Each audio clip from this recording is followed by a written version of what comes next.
We are back for part 3 of our reaction of Chennai Express. Thanks so much for returning. If you want to watch the whole movie with us, no cuts or interruptions, you gotta head over to our Patreon page, patreon.com/Jaby KOAY, or become a member of this YouTube channel so you can watch the whole movie with us, not broken up into parts, no cuts, no interruptions, but you will need your own copy of the film. We are watching it on Netflix, and I think the runtime is slightly shorter than the actual original runtime, so you'll want to hit that version of the movie to watch it with us if you watch it on Patreon or memberships. Anyway, back to part 3. Here we go. Meena तुम मेरे साथ मुंबई चलो, वहाँ मेरा घर है, दादी माँ है, वहाँ पे तुम आराम से रह सकती। और अपा के लोग वहाँ गए तो? बाप का राज, कुंभन गांव नहीं हमारा मुंबई, वहाँ पे ऐसा नहीं है कि और अगर अपा के पूछती कि मैं तेरे घर में क्या कर रही है तो तू क्या जवाब देती? Y'all married? Come on. तो मैं कह दूंगा हम दोनों। It's okay राहुल, मेरे लिए पुणे ही ठीक है। Why is he falling short of the 10-yard line? What's going on? She doesn't want to trouble him. That's why she's saying Pune, right? Yeah. Or Pune.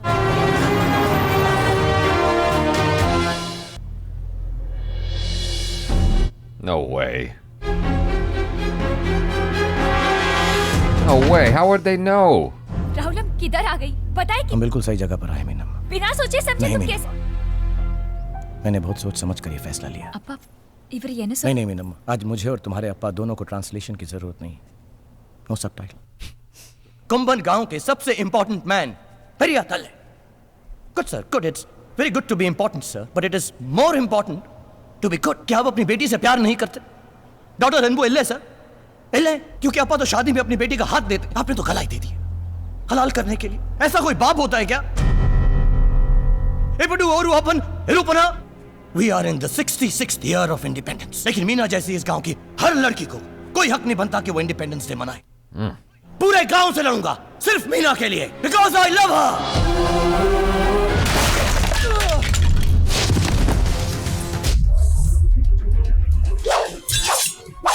Oh, wow. Jesus.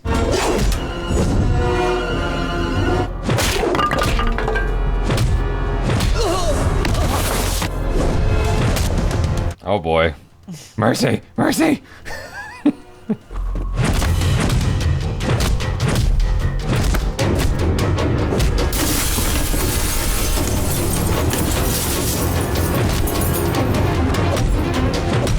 Damn, it's taking an L. Oh.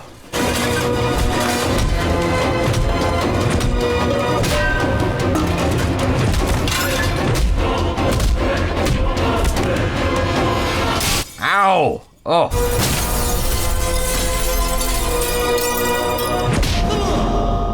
Damn. He is seeing birds. Ugh.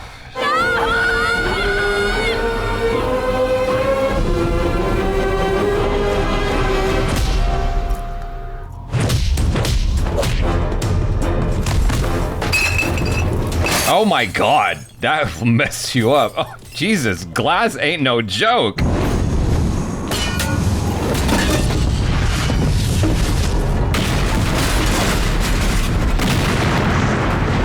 How the hell did they do that? मेरा body बहुत बड़ा, आना तेरा करेज उससे भी बड़ा।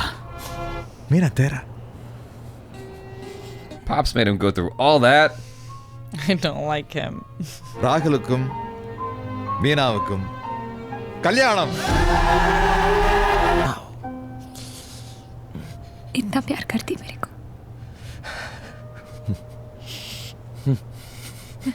He's nodding. Meena लोचने, क्या तू मुझसे कल्याणम बनाएगी?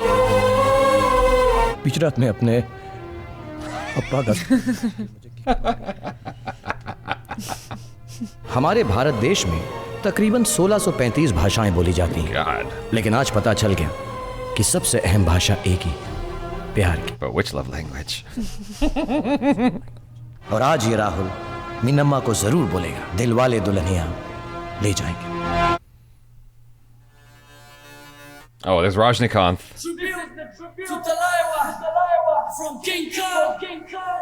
All right. Oh, this is so like the glasses thing, like I said. Oh, yeah. Rajnikant. Is he gonna make an appearance?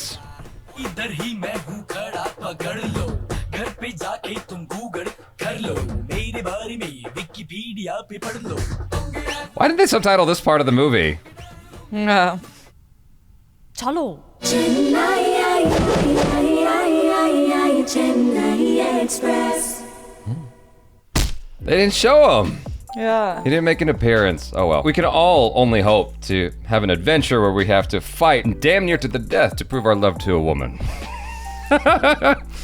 How'd you feel? That was really, it was like beautifully shot. It was a fun story for sure. There's like a lot of coincidences that you have to go along with, but it was really fun. It was a fun movie. I loved the way they explored different parts of India and the different subcultures within, and then how they tied it together within the different languages spoken. Yeah. But the only one that matters is love. Yeah. I really liked it. I thought it was a lot of fun. There were some parts that kind of bothered me in terms of the way it was shot. Like they got a little carried away with the strobe effect. I don't like the strobe effect as a technique. I think it's just terrible and it's just disorienting and not in a good way. I've never seen it used in a way that made me feel good. There's that, and then sometimes the comedy was played a little too hard, but in general, I really liked this film. The first hour just had me busting up in ways that I was not expecting. I thought that Shah Rukh Khan's character had a great arc over the course of the movie, because at the beginning he was a total wimp. Yeah. So much so that, like, I know it was played for laughs, but so much so that, you know, he's hiding from the goons, like,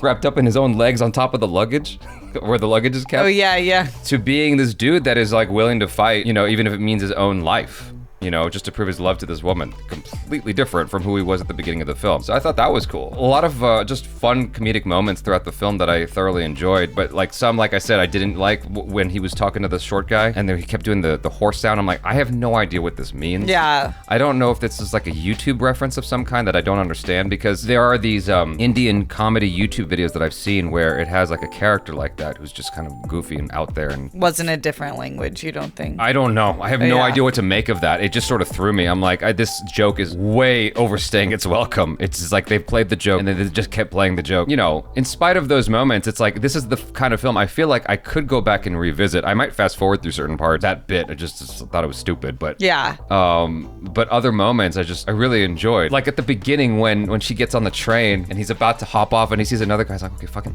and he pulls the ball on thinking like, it's just a weird coincidence. I'm just trying to get off. You know, I thought there was a lot of good physical comedy in it. Kind of reminded me a little bit of Rush Hour comedy. Like I thought like the pacing of it and kind of them being the duo of it was similar in that sense. Not obviously spot on, but it reminded me of it. And I did like their character arcs for sure. I think both of them had pretty cool character arcs. That's true. I like the ending fight, even though the dad just standing there like...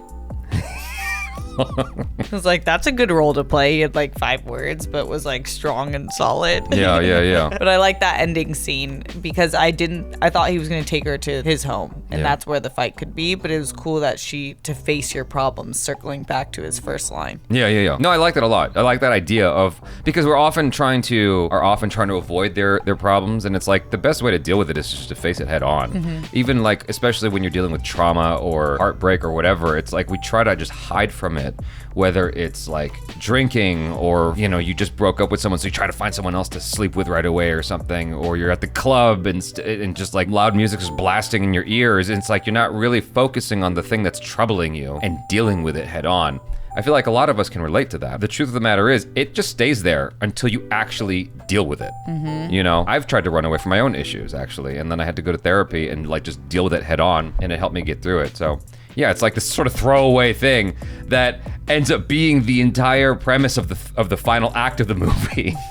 You know? Yeah, to face his problems. Totally. Yeah. Like we all do that. But then it was cool because it's like in facing his problems, he was able to level up as the person he was and the man he was. Yeah. And getting to get an actual beautiful relationship. And from her being like, I don't even want to get married. She said that. Right. And then she's like, no, I want to marry you though. Yeah. It just takes a good dude to convince a woman. Yeah. You just have to fight a village. Exactly. And then you can have my hand. Exactly. Even the big guy sort of had his own arc. I thought it was hilarious when he found out that he also spoke Hindi. Mm-hmm. You know, to bring that joke back around of like when they were on the train and he thought, you know, oh, I got this girl, she doesn't speak Hindi, she doesn't know what I'm saying. It's like, I speak Hindi, bitch. You never know who you're speaking in front of him. Yeah. Like, I always am keeping like, I'll do this thing when people speak another language and I think they're talking about me. I'll look at them like so they think I know what they're saying. Yeah, just in case. Just in case. Keep you on your toes. Don't assume. But then at the end, he had that moment where he had the machete in his hand and he's like, your heart's bigger than mine. Like kind of cheesy and saccharine as that is, that gave him an arc as well. because initially he was just this like one-dimensional dude. I'm just gonna kill you and prove whatever. But it's like he had this like understanding. He came to realize like it's not just about like beating someone up. Like his heart is so big. He's like, I can't fight this. Yeah. You know, his heart's too good. Yeah, You know? it is too good. And I was like, are you not gonna realize that she loves you after you carried her for stairs and stairs and stairs? And I thought that ritual was really beautiful too. Like, you can't just say it doesn't mean anything. That's so disrespectful to the entire culture and the woman that you're doing it to, but then it's circled back as important. A lot of these movies show different, I'm not very religious, but it is beautiful to see like the aspects of religion that are bonding in a beautiful way. And I think they did that really well. Oh, speaking of which, they did a great job of showing you like a variety of the Indian cultures in there. At least from my ignorant, white perspective, it just seemed to me that they were showing you a nice variety. If this is like your first Indian film ever, like you'll get a nice sampling of different things from, I mean, even for Indians, I'm sure. It's such a diverse place that if you don't travel around, even in your own country, you might not know what's in store. Like even for Americans, there's stuff in other parts of the country that we have never been exposed to that we would probably thoroughly enjoy. We just don't realize it's there. Like when I went to Austin, Texas, and I experienced things over there for the first time, I'm like, that's like a whole different world here. Line dancing. What? Yeah. It's definitely encouraging for, I would imagine, for Indians to be like, oh, I should check out these places. This is pretty neat. I'm sure that also helped fund the movie as well. I want to go to those places. Yeah, exactly. I'm sure it helped fund the film as well as the cell phone that they threw out, because he like made a point to explain all the specs of the phone down to the price. Definitely. All the Jeeps, the G-Wagons. That's true. On his shirt at the end fight, it's a Dolce & Gabbana. I was like, nice. The action sequences I thought were fun. There were a lot of instances I could tell it was being sped up. When you're using editing software and you speed things up, you guys don't care about the technical aspects. All that matters is that you can tell when it's being sped up. But I can also see when they were doing like legit stunts. I was feeling for those stunt guys. I was even feeling for Shah Rukh Khan because there were instances where I could see he was legit like putting himself in harm's way, in danger. Like when they were having that fight at the end and he's being thrown into the dirt. What went through my mind was, I hope that dirt is not full of those tiny pebbles because it looks painful. God. You know what I'm talking about? Yes, I totally know what you're talking about. And I'm like, oh man, he looks like he's really getting messed up here. And that's another thing about the story that I liked was it gave me what I always desire in my main character, which is the John McClane effect. Have you ever watched Die Hard? No, or not for years. I watched it when I was young. Well, in Die Hard, the whole thing is like he's literally like bloody and beat up, crawling to the finish line, and so I always call it the John McClane effect. Because if your character isn't doing that, he's just invincible. Whatever it is, it has to feel like a struggle to the end. And I think that he not only came around, but he was getting his ass kicked throughout this film. He was taking lots of L's towards the finish line of the film. And I thought that was great because it makes you root for him. He's truly the underdog. Like you were saying earlier about the David and Goliath situation. It's the same kind of thing. It's like, that's why you're rooting for him, even though he's kind of an ass sometimes. Yeah, the common man. Yeah. Can't underestimate common man or a confectioner. Yeah. I mean, you taught me something. I didn't know what a confectioner was. I think that's what it is, because that's what, if you go to a confectionery, it's candy. No, that's definitely what it was. Because at some point he said, I might be a confectioner, but I have something salty to say. Or he said something like that. Oh, cool. Yeah, good one. Yeah. I was kind of hoping for slightly different dialogue at the very end, where the father was like, now you can have her. I wanted something different to come out of Shah Rukh Khan's mouth at that moment. I didn't know exactly what. Something like, no, now she can have me, or something like that. Because it still gave this sense of owning a female. Yeah. You know, like she's a possession or a piece of property. And I wanted something else to come out of his mouth at that moment. I just don't know what it is. No, I know what you mean, because he made the whole point that like we've been free for so many 66 years, yeah. And women aren't free, and she should be able to make her own choice. And so he's like, you can have her, and I hope she'll have me, something like that. Yeah. But speaking of which, I'm glad you brought that monologue up. That monologue is an example of one of the instances where I get mixed feelings about Shah Rukh Khan's acting, because like he's always like at a 99, and then suddenly for me it just drops into this weird overacting thing, and he does it a lot. I think it's known that he has these overacting moments. I think even he's aware of it, and so that was a moment where I'm like, okay, you're overdoing it, Shah Rukh Khan. Come on, calm down, SRK, calm down. Bring it back a little bit. The whole circle, right? Like when he was like surrounded by everyone and going to each person and like kind of talking his. He was giving his monologue to the father. Okay. I was just like, it's a bit much, but in general, he's such a likable person to watch. Yeah. That it was fine. Yeah. You know, Shah Rukh Khan knows how to tug on my heartstrings. That's the thing. It's like he might be cheesy sometimes, but he knows how to get to me. You just watch Chak De India. That moment when he has his victory, even thinking about it makes me feel a little bit emotional. When he has his victory, and instead of cheering, he just is like, relieved and there's tears in his eyes and he's just kind of looking up. I got emotional in that moment. I'm like, fucking Shah Rukh Khan gets me so emotional sometimes. Even in this moment, I was like, if he was crying when dumping his grandfather's ashes into the beach, I would have cried easily. I would have been messed up. But he didn't cry. I'm like, okay, we're good here. Yeah, move along. We're good. I agree. It's interesting with him because he's a different type of actor than I'm used to in the sense that he has like a mix of being like character work actor, like comedic actor, which is always very self-expressive and over the top a lot of the times. But then like the writing dips into more serious tone. It's a different tone than a Western films, obviously. Yeah. And so it was interesting to see him go back and forth between like, hiding in the top of the train to being like, I'll fight you and be so serious with like eyes welled open. Yeah. I thought Deepika did a great job of also being the heroine in the film. I really liked that moment when he was trying to send her off and to Mumbai or something, and he was going to go down to drop the ashes into the beach. She's like, no, I'm coming with you.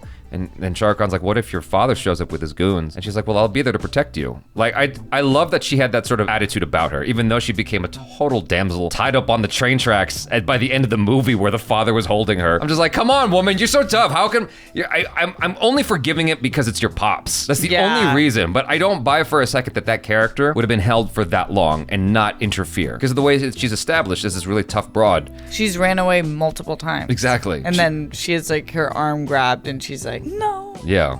She's totally tied up on the train tracks with the twisty mustache villain. Yeah, outside of that, I mean, like I said, I really enjoyed it. I thought that this was so much fun. The music was cool. The only song I didn't really like was probably the end credits song. Oh, I forgot all about it. It was like the transitions in this movie were very interesting. Like, especially in the beginning, where they kept like flying through photos and stuff like that, and things were moving back and forth, and it was like these cool like cuts. And I thought that was so creative. And this film, I think, was in 2013, if I'm not mistaken. I don't know how much this kind of visual effects were present in India at the time. But for me, it was just cool to see this like creative montage of swish pans and stuff like, not swish pans, but like just transitions from one thing to the next in a way that makes it feel continuously engaging. And then it kind of went away and came back, I liked it a lot. I didn't care for the zoom in and zoom out thing when it was too much, except for when the villagers all stood up together. Oh, yeah. Okay, yeah. You know? Yeah, it was interesting shots that were chosen for I liked when it was like a reflection and then it changed into their new location. I thought that they did that in a cool way. Like, that's so hard to do because sometimes it's like, all right, that was like a early Apple cut, final cut, and then but it looked cool. I was like, oh, that was an artistic choice that I'm with. In general, I really enjoyed the crap out of this movie, and I mean, it had me laughing hard sometimes. I was so surprised at how hard it had me laughing sometimes, down to the little things, like when he crumpled up the paper and said, "Please meet me in the something,"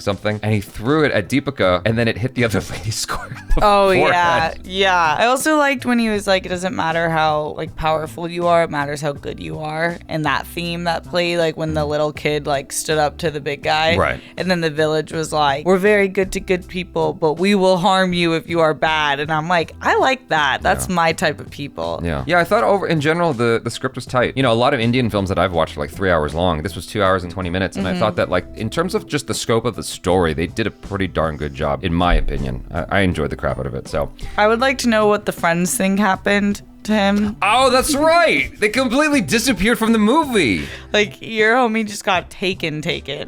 That's right. I guess it didn't matter in the end. Yeah, like maybe in the longer cut. I would not have thought about that if you didn't mention it. I completely forgot about that. Like, they just maybe in the longer cut they're present. Like, they just disappeared. Yeah. It's interesting. Yeah. But I mean, I enjoyed it anyway. So you guys, thanks so much for hanging out. Hopefully you enjoyed this with us. Do subscribe, bell icon, all notifications. Vote this up. I'm Jaby KOAY. This is STEPH SABRAW. Peace out.